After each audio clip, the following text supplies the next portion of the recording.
At a party, my wife said she'd rather kiss a stranger than kiss me. Everyone laughed, but I wasn't the fool they thought I was. When I finally spoke, the laughter died in seconds. What came next wasn't anger or tears. It was something far more devastating. This is how a quiet man strikes back. My name is Nathaniel Berkshire, though most people call me Nate. I'm 52 years old, and I've spent the last 3 decades running a regional food distribution company with my son Noah. We supply restaurants, hotels, catering companies across 4 states. It's honest work, steady income, and it gave us a comfortable life. Or so I thought.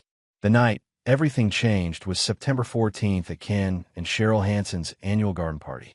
They'd been hosting these things for years, always in early fall when the weather in Georgia was perfect, warm enough for cocktails on the patio, but cool enough that the women could wear their expensive scarves. My wife Amanda loved these parties. Loved the gossip, the wine, the chance to show off whatever new outfit she'd bought that week. I didn't particularly enjoy them, but I went. That's what you do after 27 years of marriage. You show up, you smile and make small talk about interest rates and college football, and you go home. Simple. Except this time, I had a plan. For the past 4 months, I'd been documenting Amanda's affair. Not suspecting, not guessing, documenting. I had dates, times, hotel receipts, text messages she thought she'd deleted, and voice messages she'd left on a burner phone I discovered hidden in her gym bag. The man's name was Kenneth Hansen, kin to his friends, and yes, that's the same Ken whose garden we were standing in that night, drinking his expensive bourbon and eating his wife's homemade crab cakes. I'd spent weeks debating how to handle it. Quiet divorce, confrontation at home, but something in me wanted the truth to come out the same way the lie had lived, in public, among friends, in a place where both of them felt safe and untouchable. The music was playing, something jazzy and forgettable, and people were scattered across the stone patio in little clusters, laughing too loud at jokes that weren't that funny. Amanda had been drinking steadily since we arrived, her cheeks flushed, her voice getting sharper with each glass of wine. I watched her from across the yard, standing near the fire pit with Cheryl and 2 other women, and I felt nothing. Not anger, not sadness, just a cold, quiet clarity. Around 8:30, someone suggested dancing. A few couples moved to the center of the patio, swaying awkwardly to the music. I walked over to Amanda and held out my hand. "Dance with me," I said. She looked at me like I'd suggested we jump off a bridge. "What? Since when do you dance, Nate?" "Since tonight," I replied, keeping my voice calm. "Come on, one dance." She sighed dramatically, set her wine glass down on the stone ledge, and took my hand with all the enthusiasm of someone agreeing to a dental procedure. We moved to the center of the patio, and I put my hand on her waist. She was stiff, distant, already looking past me toward the group of women near the bar. The song changed to something slower, and I leaned in, intending to kiss her cheek. Not because I wanted to, but because I needed to see her reaction. I needed one final confirmation that what I was about to do was justified. She pulled away sharply, almost stumbling backward, and let out a short, bitter laugh. Then, loud enough for the people around us to hear, she said it. "I'd rather kiss a stranger than kiss you, Nate." The conversations nearby stuttered to a halt. A few people turned to look. Someone laughed nervously, unsure if it was a joke. Amanda's lips curled into a smirk, enjoying the attention, enjoying the little thrill of humiliation she'd just delivered. I didn't flinch. I just looked at her, then slowly turned my gaze to Ken Hansen, who was standing near the grill with a beer in his hand, watching us with a strange, frozen expression. Then I looked back at Amanda and smiled. Not a big smile, just a small, cold one. "Funny," I said, my voice calm and clear. "Ken isn't a stranger, though, is he?" The silence that followed was absolute. Even the music seemed to fade into the background. Amanda's face went pale. Ken's beer slipped slightly in his hand, and he took a step backward, as if distance might protect him from what was coming. Cheryl, standing just a few feet away, looked between her husband and my wife, her expression shifting from confusion to dawning horror. I turned to the crowd, keeping my tone conversational.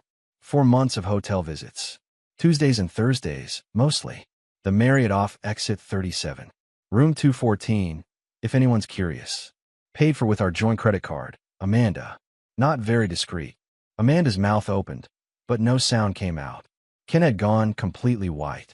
I set my drink down on the nearest table, gave a polite nod to no one in particular, and walked toward the gate.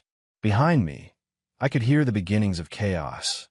Cheryl's voice rising, someone gasping, Amanda calling my name in a tone that was half panic, half fury. I didn't look back. I got in my truck, started the engine, and drove away, leaving my wife standing in a garden full of people who now knew exactly what kind of woman she was. It was the last time most of them ever saw me as the man I used to be. I didn't go home that night.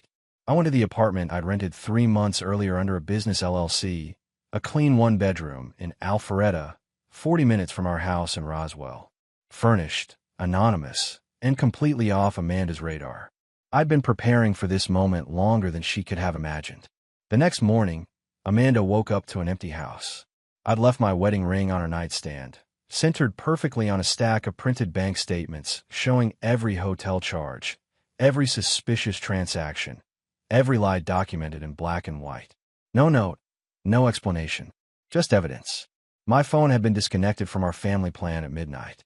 I'd removed myself from Find My iPhone, closed our joint checking account, and transferred my portion into a new account at a different bank. The mortgage and utilities would continue to auto-pay from an escrow account I'd set up weeks ago. Everything functional, nothing personal. By 8 in the morning, Amanda was calling my office. My assistant, Lisa, had been briefed. "Mr. Berkshire is no longer with the company," she said politely. "I'm not at liberty to discuss his whereabouts." That wasn't entirely true.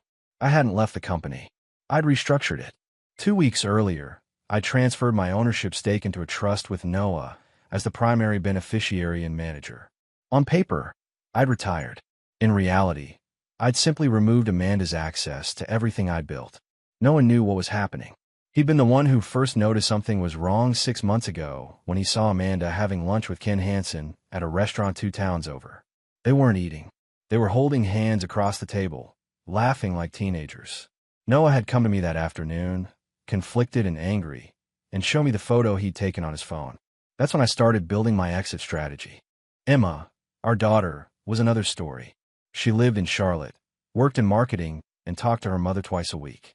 She adored Amanda, saw her as strong and independent. I knew Emma would take her mother's side initially, so I prepared a package of documents to send her when the time was right. Not yet, but soon. By noon on that first day, Amanda had tried calling me 17 times. I know because I'd forwarded my old number to a voicemail service that transcribed her messages and emailed them to me. I read every one. They went from confused to angry to desperate in the span of 3 hours. "Nate, where are you? People are asking questions. This is ridiculous. We need to talk like adults. You humiliated me. You humiliated Ken and Cheryl. What is wrong with you?" And finally, around 2 in the afternoon, "Please, just come home. We can fix this." I deleted every message without responding. Words were her weapon, not mine. Silence was far more effective. That evening, I met with my attorney, Philip Grayson, at his office downtown. Philip had been preparing divorce documents for weeks, and everything was ready. We filed the petition that night, citing irreconcilable differences and attaching the evidence of Amanda's affair as supporting documentation for asset division under the terms of our prenuptial agreement. Amanda wouldn't receive the papers for another 3 days. By then, she'd already be living in a reality where I no longer existed in any form she recognized. 3 days after the party, Amanda finally understood the depth of what I'd done. The divorce papers arrived by courier at 10 in the morning, delivered to our front door in a priority envelope she had assigned for personally. I knew the exact moment she opened them because my phone pinged with a notification from the doorbell camera I'd installed months ago. What Amanda found inside wasn't just a petition for divorce. It was a comprehensive financial autopsy of our marriage, specifically of her relationship with Ken Hansen. Philip and I had spent weeks building this case. Every hotel charge on our joint credit card, cross-referenced with Ken's known travel schedule. Every suspicious wire transfer from our savings account to what appeared to be legitimate business investments, but were actually shell accounts Ken had set up. Amanda thought she'd been clever, hiding money in what looked like a real estate investment opportunity Ken had pitched to her last spring. $87,000. That's what she'd moved into Ken's development project, over 6 months, always in increments small enough that she thought I wouldn't notice. The project didn't exist. The LLC was registered to a P.O. box in Delaware, and Ken was the sole officer. Every dollar had gone into an offshore account he'd been building, insurance for when he eventually left Cheryl. But here's what Amanda didn't know. I'd been tracking it all. I'd hired a forensic accountant in May, a quiet woman named Patricia who specialized in tracing hidden assets. Patricia had followed the money through 3 shell companies and 2 state lines, documenting everything with the precision of a surgeon. The divorce filing included Patricia's full report, 83 pages of financial evidence showing that Amanda hadn't just been unfaithful, she'd been complicit in what amounted to embezzlement from our marital assets. Under our prenuptial agreement, infidelity and financial misconduct triggered a complete forfeiture clause. Amanda would get nothing beyond what the law required as a minimum, and even that would be contested.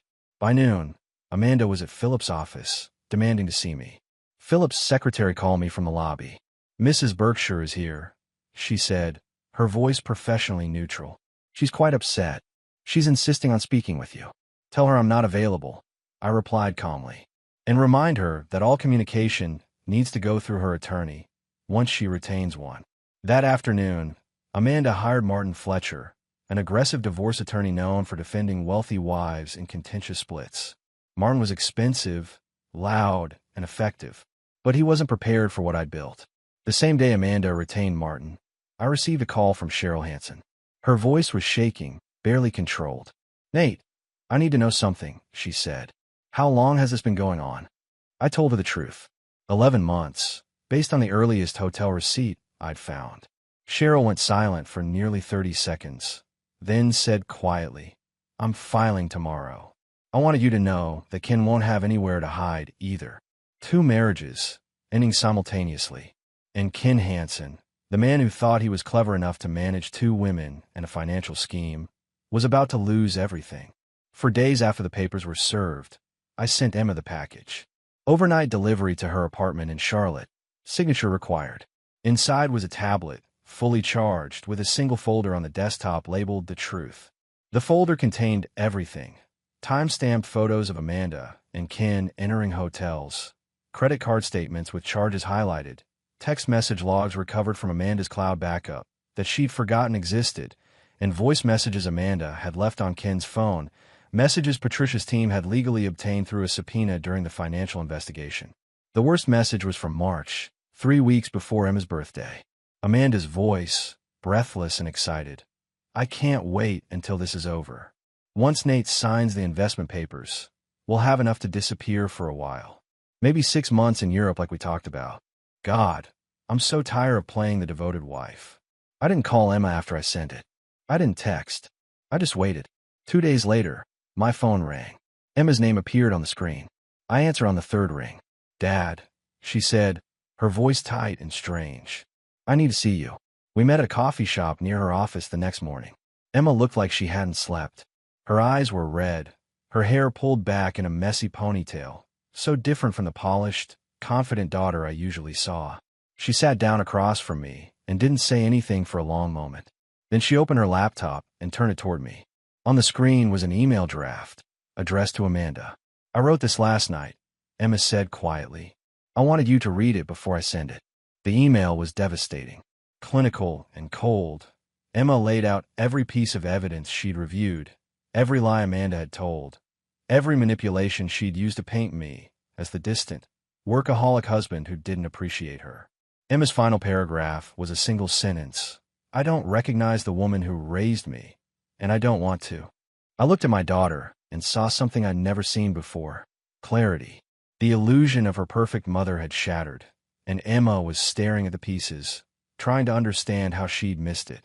"Don't send it yet," I said gently, pushing the laptop back toward her. "Your mother will try to explain, to justify, to make you the villain for choosing me. Let her. Let her show you exactly who she is before you respond. You'll need to see it for yourself." Emma nodded slowly, then closed the laptop. "Noah told me you planned this for months," she said. "He said you were protecting us." "I was protecting all of us," I replied, "including your mother, from herself." Emma reached across the table and took my hand. "I'm sorry I didn't see it sooner, Dad." "You weren't supposed to," I said. "That was the point." Amanda's world began crumbling in ways she didn't anticipate. The garden party hadn't just exposed her affair.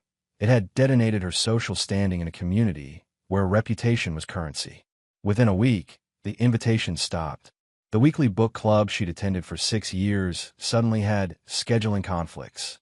The charity committee she'd chaired for the hospital fundraiser politely requested she step down, citing recent personal developments that might distract from their mission. Even her yoga instructor, a woman she considered a close friend, stopped responding to texts. I watched it happen through Noah, who still had connections to that world through his girlfriend Sarah. Sarah's mother was in Amanda's social circle, and the gossip flowed freely. Apparently, Cheryl Hansen had filed for divorce 3 days after the party and had been brutally honest with their mutual friends about why. Ken's affair with Amanda, the financial entanglement, the lies, all of it became public knowledge within 48 hours. Ken himself had disappeared. According to Noah's sources, he'd moved out of his house the same night as the party and was living in an extended-stay hotel near the airport. His business, a consulting firm that relied heavily on local connections and reputation, was hemorrhaging clients. 2 of his biggest accounts had terminated their contracts within a week, citing concerns about professional judgment. Cheryl, meanwhile, had retained one of the most aggressive divorce attorneys in Atlanta. She'd frozen their joint accounts, filed restraining orders preventing Ken from accessing certain assets, and most devastatingly, she'd sent a detailed letter to the board of directors of the country club, where Ken had been a member for 15 years. Ken's membership was suspended pending a review, which in their world was essentially social exile. But the real blow to Amanda came from an unexpected source, her employer. Amanda had worked as the regional HR director for a healthcare management company for the past 8 years. It was a respectable position, well paid, and it gave her the professional identity she'd always craved. But corporate HR departments have a zero-tolerance policy for personal scandals that might reflect poorly on the company, especially when those scandals involve financial impropriety. Someone, I never found out who, had sent Amanda's company an anonymous tip about the investment scheme with Ken. The email included copies of bank statements and the LLC registration documents showing Ken's offshore account. It didn't accuse Amanda of anything illegal, but it raised enough questions that the company's legal department felt obligated to investigate. 2 weeks after the party, Amanda was placed on administrative leave. The official reason was pending internal review of potential conflicts of interest. The real reason was that the company didn't want her name associated with theirs while a divorce involving financial fraud allegations was playing out in public records. Amanda called me for the first time since I'd left. My new phone number wasn't blocked. She'd somehow gotten it from Emma, and at 10:30 on a Tuesday night, my phone rang with her name on the screen. I answered. Didn't say anything, just waited. Nate. Her voice was strained, barely controlled. I lost my job. They put me on leave, but we both know what that means. This is your fault. You destroyed my reputation. I documented the truth, I said calmly. What you did with Ken, the money you hid, those are your choices. I just made sure people knew about them. You're a vindictive, cruel man, Amanda said, her voice rising. You humiliated me in front of everyone we know. You turned our children against me. And now you've cost me my career. You cost yourself your career, I replied evenly. The moment you decided to steal from our marriage to fund Ken's escape plan. I didn't do that. You did.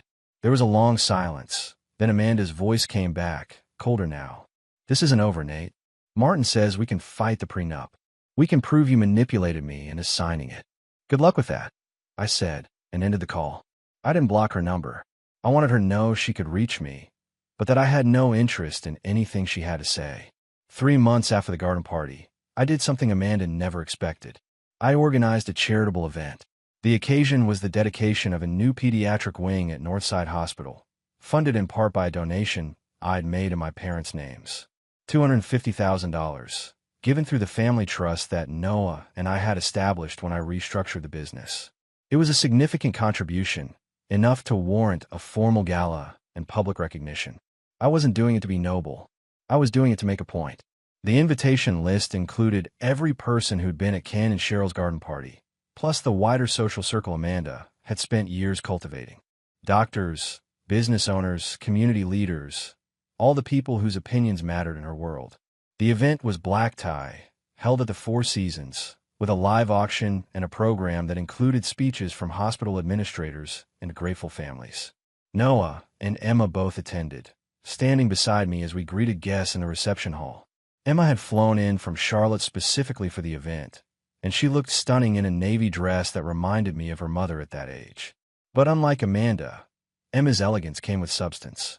She'd spent the past 3 months volunteering at a children's clinic in her spare time, inspired, she told me, by wanting to do something meaningful after watching how her mother had wasted so much. Sarah, Noah's girlfriend, was there too. Sweet girl, worked as a teacher, exactly the kind of person Noah needed. Stable, honest kind. The four of us stood together near the entrance, a united front, and I watched as people approached, offering congratulations and admiration. Your family must be so proud, one woman said, someone I vaguely recognized from the country club. We are, Emma replied smoothly, her hand resting on my arm. Dads always believe in giving back to the community. It's one of the things I admire most about him. The contrast wasn't lost on anyone. Here I was, the abandoned husband, investing in children's health care and standing with my children, who clearly respected and supported me. And where was Amanda? Conspicuously absent, her name noticeably missing from the program, her social exile complete. During the speeches, the hospital CEO, Dr. Margaret Hollis, took the microphone and thanked the donors by name. When she mentioned the Berkshire Family Trust, the room applauded, and I stood briefly to acknowledge it. The applause was genuine, warm, and it felt like vindication. Afterward, during the cocktail reception, Cheryl Hansen approached me. She looked different than she had at her garden party, thinner, more severe, but there was a strength in her expression that hadn't been there before. Nate, she said, extending her hand. Thank you for inviting me tonight. This is a beautiful event. I shook her hand. I'm glad you could come. I wanted you to know, Cheryl continued, her voice low enough that only I could hear. My divorce was finalized last week. King got almost nothing. The prenup I made him sign 12 years ago held up perfectly. I'm glad, I said, and I meant it. You did the right thing, Cheryl added. Walking away the way you did. Not engaging with her drama. I've taken a page from your playbook. I nodded. Sometimes the best response is silence. And success, Cheryl said, glancing around the elegant ballroom. This is how you win, Nate. Not by fighting, but by building something better. She was right. Amanda had expected me to collapse, to beg, to fight her publicly. Instead, I disappeared, restructured my life, and emerged stronger, more respected, and surrounded by people who actually mattered. 6 months after I'd walked out of that garden party, Amanda finally forced a face-to-face meeting. Not through lawyers, not through intermediaries, but by showing up at Noah's office unannounced on a Tuesday afternoon. Noah called me immediately. Dad, Mom's here. His voice was tense. She's demanding to see you. She says she won't leave until you talk to her. I was 20 minutes away, having lunch with a supplier. I'll be there in 15, I told him. Keep her in the conference room. Don't let her near any files or computers. When I arrived, Noah was standing outside the conference room, looking uncomfortable. Through the glass wall, I could see Amanda sitting at the table, her posture rigid, her hands clasped in front of her. She looked thinner than I remembered, harder somehow, like the past month had stripped away something essential. I walked in and closed the door behind me. Didn't sit down, just stood near the door with my arms crossed. Amanda looked up at me, and for a moment, I saw something flicker in her eyes. Regret, maybe, or exhaustion. But then her jaw tightened, and the familiar defiance returned. We need to talk, she said. We're communicating through our attorneys, I replied calmly. That was the agreement. I don't care about the agreement, Nate. I need you to hear me. Her voice was strained, barely controlled. You've destroyed everything. My job, my friends, my relationship with our children. You've systematically dismantled my entire life. I documented your affair and the money you stole. I said evenly. Everything that happened after that was a consequence of your choices, not my actions. Kim manipulated me, Amanda said, leaning forward. He told me the investment was legitimate. He showed me paperwork, projections. I didn't know it was fake. You knew you were hiding money from me, I replied. You knew you were meeting him in hotels every week. You knew exactly what you were doing. Amanda stood abruptly, her chair scraping against the floor. You humiliated me in front of everyone we know. You could have handled this privately, but you chose to destroy me publicly. You humiliated yourself, I said, my voice still calm. I just made sure people knew the truth. And the truth is that you spent 11 months lying to me, stealing from our marriage, and planning to disappear with another woman's husband. I loved him, Amanda said, and for the first time, her voice broke slightly. I know that doesn't excuse what I did, but I loved him, and he loved me. Ken loved your money, I said bluntly. He was building an offshore account to escape his wife, and you were his funding source. Patricia traced every dollar. He never intended to stay with you, Amanda. He was using you. She stared at me, and I saw the moment the last illusion shattered. Her face went pale, and she sat back down slowly, like her legs wouldn't hold her anymore. That's not true, she whispered. It is, I said quietly. And somewhere deep down, you already knew it. The silence stretched between us, heavy and uncomfortable. Then Amanda looked up at me with an expression I hadn't seen in years. Vulnerability. What happens now? She asked. The divorce proceeds, I said. You get what the prenup allows, which isn't much given the circumstances. You move on with whatever life you can build. And we stop pretending we have anything left to say to each other. The children hate me, Amanda said, her voice barely audible. The children are disappointed in you, I corrected. There's a difference. Whether they forgive you eventually is up to them, not me. But I won't stop them if they choose to have a relationship with you. Amanda nodded slowly, then stood. She looked smaller, somehow diminished. I'm sorry, Nate. For what it's worth, I'm sorry. It's worth nothing, I said, not unkindly, just honestly. But I appreciate you saying it. She walked past me toward the door, then paused. You always were the better person, she said quietly. No, I replied. I was just the one who kept his promises. Amanda left without another word, and I watched through the glass as she walked down the hallway and disappeared around the corner. Noah appeared beside me a moment later. You okay? He asked. Yeah, I said. I am. And I meant it. 2 years after the divorce was finalized, Emma got married. She'd met someone good, a systems engineer named David who worked for a tech company in Charlotte. Steady, kind, exactly what Emma needed. The wedding was in November, a small ceremony at a vineyard in the mountains, close friends and family only. Amanda wasn't invited. Emma had made that decision herself, after months of sporadic, difficult conversations with her mother that never quite resolved anything. Amanda had tried to rebuild the relationship, sending cards, texts, occasional gifts, but the foundation had been shattered, and Emma wasn't interested in reconstructing something that felt fundamentally dishonest. I don't hate her, Emma told me 6 months before the wedding, when she first mentioned that Amanda wouldn't be coming. But I don't trust her, and I don't want her there on the most important day of my life. I didn't argue. I told Emma years ago that her relationship with her mother was hers to define, and I meant it. The morning of the wedding, I stood in Emma's suite at the Vineyards Inn, helping her with the clasp on her necklace. She looked radiant in a simple ivory dress, her hair swept up, her eyes bright with happiness and nerves. You look beautiful, I said quietly. Thanks, Dad. Emma turned to face me, and I saw tears gathering in her eyes. I'm glad you're here. There's nowhere else I'd be, I replied. I mean it, Emma said, her voice thick. You could have fallen apart after everything that happened. You could have become bitter or angry. But you didn't. You just kept moving forward, kept building something better. You taught me what strength actually looks like. I pulled her into a hug, careful not to wrinkle her dress. You were always strong, Emma. You just needed to see it in yourself. The ceremony was perfect, simple, genuine, filled with people who actually cared about Emma and David. Noah stood beside me as we watched Emma walk down the aisle, and Sarah held his hand, 6 months pregnant with their first child.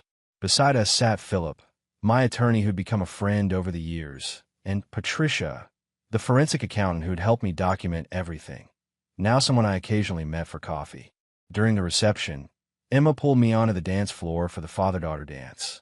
The song was one I played for her when she was little, and as we swayed to the music, she rested her head on my shoulder. Do you ever think about her? Emma asked quietly. Your mother? Yeah. Sometimes, I admitted, but not the way you might think. I don't miss her. I just wonder if she ever figured out who she really was. She called me last week, Emma said. Wanted to know if she could send a gift. What did you tell her? I said no thank you. Emma pulled back slightly to look at me. Was that cruel? It was honest, I said. And you have every right to set boundaries. The song ended, and Emma hugged me tightly. I love you, Dad. Thank you for showing me what integrity looks like. I love you too, sweetheart. Later, as the evening wound down and guests began leaving, I stood on the terrace overlooking the vineyard, a glass of bourbon in my hand. Noah joined me, loosening his tie. Good day, he said. The best, I agreed. Sarah and I have been talking, Noah said after a moment. When the baby comes, we want to name him after Grandpa. If it's a boy, I mean. I looked at my son, this young man who'd stood by me through everything, who'd helped me rebuild, who'd become the kind of person I was proud to call family. He would have loved that, I said. We stood there in comfortable silence, watching the sun set over the mountains, surrounded by family we'd chosen and built, so far removed from the chaos of that garden party 2 years ago that it felt like a different lifetime. Because it was. The final divorce hearing took place on a gray morning in March, nearly 3 years after that garden party. The courtroom was small, utilitarian, with fluorescent lights that made everything look washed out and sterile. I arrived early with Philip, wearing a dark suit and carrying a leather portfolio that contained nothing I actually needed. Everything relevant had already been submitted weeks ago. Amanda arrived 10 minutes before the hearing was scheduled to start. She was alone. Martin Fletcher had withdrawn from her case 6 months earlier, citing irreconcilable differences with the client, which was attorney speak for my client won't listen to reason. Amanda had gone through 2 more lawyers since then before finally representing herself, which Philip had warned me was a disaster waiting to happen. She looked different. Older, obviously, but more than that. There was a hardness to her features now, a permanent tension around her eyes and mouth that hadn't been there before. She'd lost weight, too much of it, and her clothes hung loosely on her frame. We didn't speak or make eye contact. We simply sat on opposite sides of the courtroom and waited. Judge Marilyn Hendricks entered at 9 o'clock sharp. She was in her 60s, with steel gray hair and a reputation for no-nonsense efficiency. She reviewed the file briefly, then looked up at both of us over her reading glasses. This is the final hearing for the dissolution of marriage between Nathaniel Berkshire and Amanda Berkshire, she said. I've reviewed all submitted documents, including the financial disclosures, the prenuptial agreement, and the evidence of marital misconduct. Does either party have any final statements before I issue my ruling? Amanda stood. Your Honor, I'd like to request one more continuance to. Request denied. Judge Hendricks interrupted, not unkindly but firmly. Mrs. Berkshire, you've had 3 years and multiple attorneys to prepare your case. We're proceeding today. Amanda sat back down, her jaw tight. The judge spent the next 20 minutes outlining her decision. The prenuptial agreement was valid and enforceable. Amanda's affair and the financial misconduct constituted material breaches of the marriage contract. The division of assets would proceed according to the prenup's terms. Amanda would receive a lump sum payment of $75,000, her personal vehicle, and any personal property she'd brought into the marriage. Everything else, the house, the business, the investment accounts, the lake property, remained with me or in the family trust I'd established with the children. Amanda would also be responsible for half of the $87,000 she'd invested with Ken Hansen, since the court considered it a personal debt incurred through her actions. When Judge Hendricks finished, she looked at both of us. The marriage is dissolved. You're both free to move forward with your lives. I strongly suggest you do so without further contact unless absolutely necessary. She banged her gavel once, and it was over. Amanda stood and walked out immediately, not looking at me or Philip. I watched her leave and felt nothing. Not satisfaction, not vindication, just a quiet sense of completion. Outside the courthouse, Philip shook my hand. It's done, Nate. You can close this chapter now. I closed it 3 years ago, I said. This was just the paperwork catching up. I drove to Noah's house afterward. He and Sarah had asked me to stop by after the hearing, no matter how it went. When I arrived, Emma was there too, having flown in from Charlotte that morning. Noah was grilling steaks in the backyard while Sarah held their 6-month-old son, Patrick, named after my father. How'd it go? Emma asked when I walked through the gate. It's finished, I said simply. Emma hugged me tightly. Good. You deserve to be done with all of that. We spent the afternoon together, the four of us plus Patrick, eating good food and talking about normal things. Future things. Noah and Sarah were looking at houses in a better school district. Emma and David were thinking about moving back to Georgia now that David's company had opened an Atlanta office. The business was growing, and I was gradually stepping back, letting Noah take the lead while I focused on being a grandfather and maybe doing some traveling.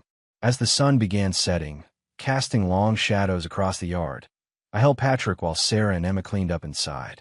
Noah sat beside me on the porch steps. You ever regret how you handled it? He asked quietly.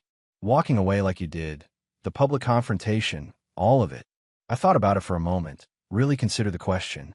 Then I shook my head. No, I protected what mattered. I protected you and Emma and the life we built.